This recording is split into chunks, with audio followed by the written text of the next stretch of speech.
como é que vocês estão? Vamos fazer essa supervisão. O 7º ano, vamos fazer essa revisão. Vocês querem? Não. Nós vamos falar sobre a zona urbana e a zona rural.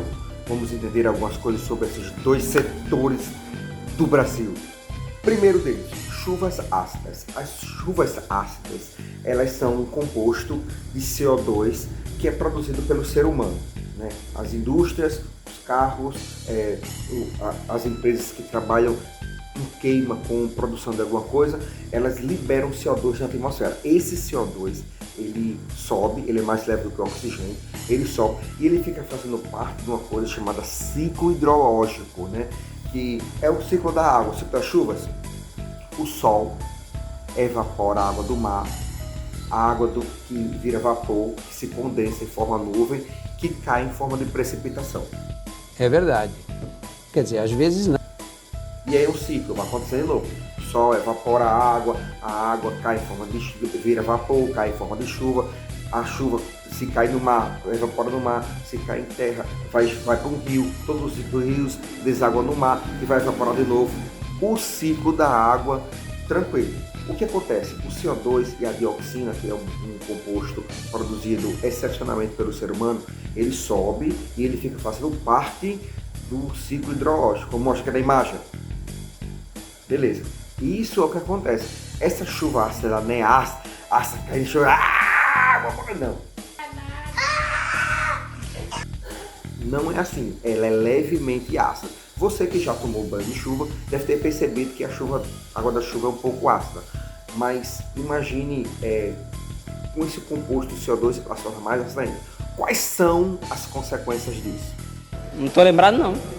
A acidez da chuva ela provoca vários impactos no meio natural e no meio urbano. No meio natural como? Imagine, essa chuva ácida ela não cai somente na cidade, ela vai cair em outro canto. E aí quando ela cai em outro canto, por exemplo, na zona rural, ela entra no solo, contamina a planta e, deixa eu dizer uma coisa, agora não liga para sua avó não, mesmo que ela coloque uma bacia com água e que boa 30 minutos dos vegetais, não vai sair a contaminação. Você está comendo realmente um vegetal contaminado.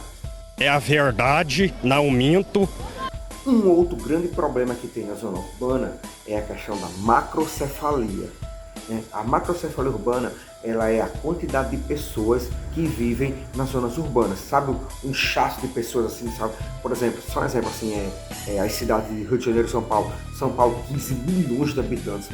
Por exemplo, aqui no Nordeste nós temos duas capitais bem com esse problema de macrocefalia. Fortaleza, com 2 milhões e 600 mil pessoas, e Recife, né, a capital de Pernambuco, também com 2 milhões e 300 e tantos milhões de habitantes. Então, eles passam por essa situação de macrocefalia urbana. Muita gente por quilômetro quadrado. Professor, qual é o problema? O problema é que tem emprego para todo mundo. A situação é uma grande quantidade de pessoas, ela gera uma quantidade maior de lixo.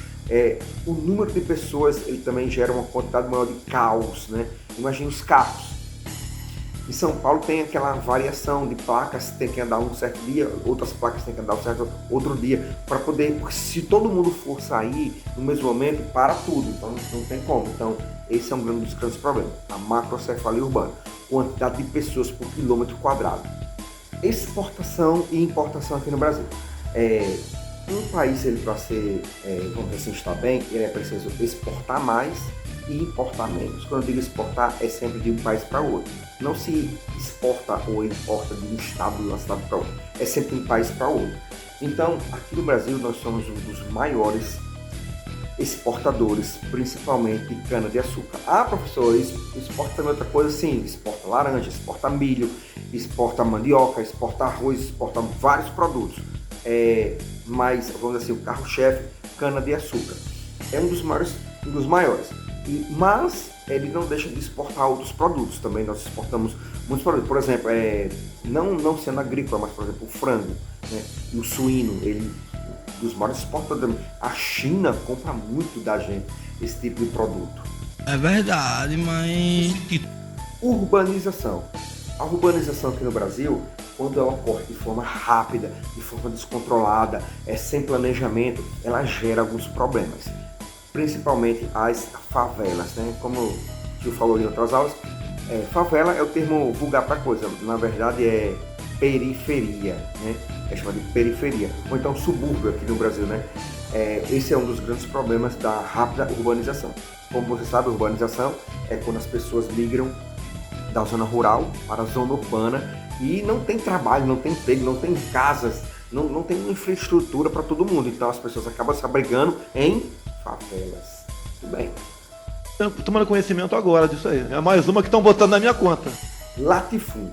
O latifúndio, ele é quando uma pessoa ele tem, vamos assim, sei lá, 300 hectares de terras e ele não produz nada, ele não aluga, ele não vende, ele não arrenda, ele não produz nada. Quando essa pessoa está perto de morrer velho, sabe aqueles velhos que coça a cabeça com um boné assim, ele tá velho, ele passa tudo pro filho dele, que será um novo latifundiário.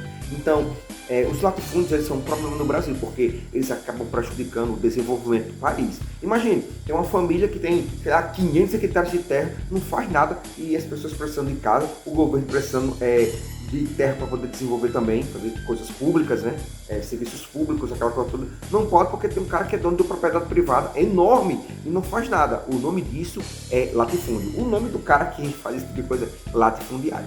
Aqui no Brasil, nós temos uns 50 anos que a gente tenta fazer uma reforma agrária, né, para tentar resolver isso no campo e não consegue. Já em outros países, praticamente isso já foi resolvido. Aqui no Brasil é muito complicado.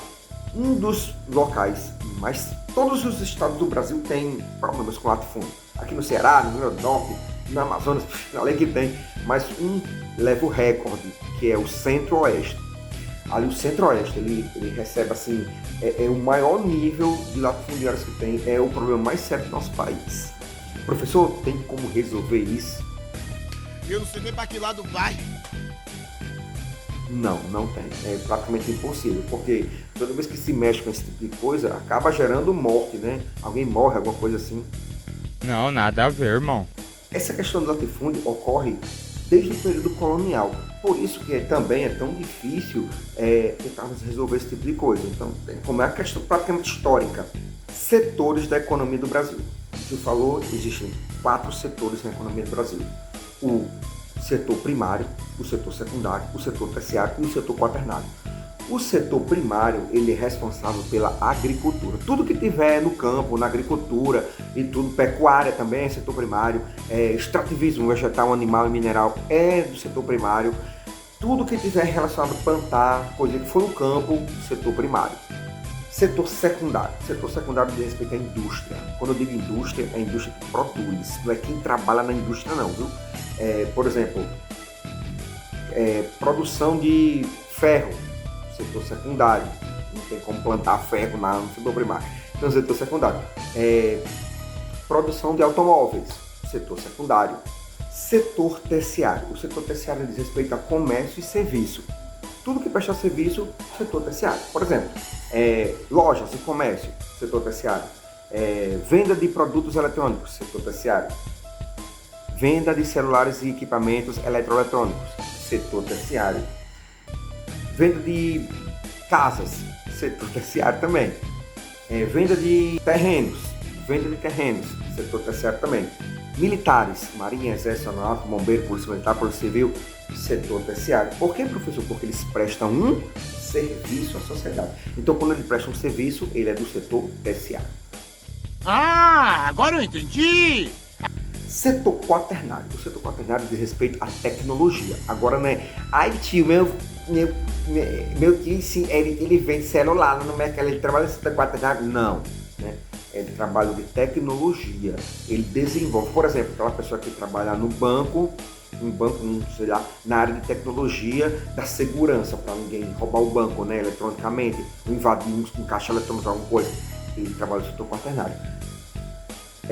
Alguns IFs, né, como IFRN, IFCE, eles trabalham com tecnologia, que trabalham na produção, desenvolvimento de algo, né? Aquelas pesquisas e desenvolvimento das empresas privadas também trabalham com o setor quaternário, que trabalham com tecnologia, trabalham com desenvolvimento, ok?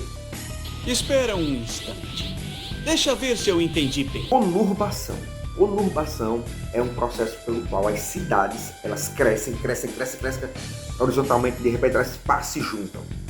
esse é um grande exemplo que nós temos aqui no Ceará, a questão de Fortaleza, Messejana, Eusébio e Calcaia, né? Eles são conurbadas com Fortaleza, né? Você chega, você não vê bem-vindo a essa cidade. De um lado da rua é Fortaleza, do outro lado é a outra cidade, Messejana, ou então Calcaia. Não. Essas cidades, elas são juntas, né? Por isso que os jornalistas gostam de dizer, a grande região metropolitana, né? Ele fala da região de Fortaleza e as cidades circunvizinhas a ela. A conurbação, ela não é um problema, não é um problema urbano. Ela é um fenômeno, acontece, né? Ela é um desenvolvimento das cidades que pode acontecer, não é um problema. Legal! Bem louco! Está em todos os setores da economia, primário, secundário, terciário, quaternário. Se tivesse um quinto, ele estava para trabalhar. O agronegócio. O agronegócio é o único, vamos dizer assim, trabalho, né, tipo de empresa que temos aqui no Brasil, que ela está nos 4 setores da economia ao mesmo tempo. Porque ao mesmo tempo é agro, ela trabalha com agricultura, ela tem uma própria indústria, ela tem um próprio comércio que ela vende e ela trabalha com tecnologia. Desenvolvimento das melhores sementes, das melhores plantas, das melhores frutas, tecnologia envolvida em todos os processos. Então, o agronegócio, ele realmente é aquela propaganda, o agro é tech, o agro é pop, o agro é realmente em todos os setores da economia. Valeu, galera, essa foi a nossa super revisão. Estudem, dê um like, compartilhe, a melhor visualização vai ganhar. E dúvidas, comentários, perguntas que não tem nada a ver, questionamentos não é importante para a humanidade, deixa aí no comentário que a gente vai responder. Valeu, galera, tchau!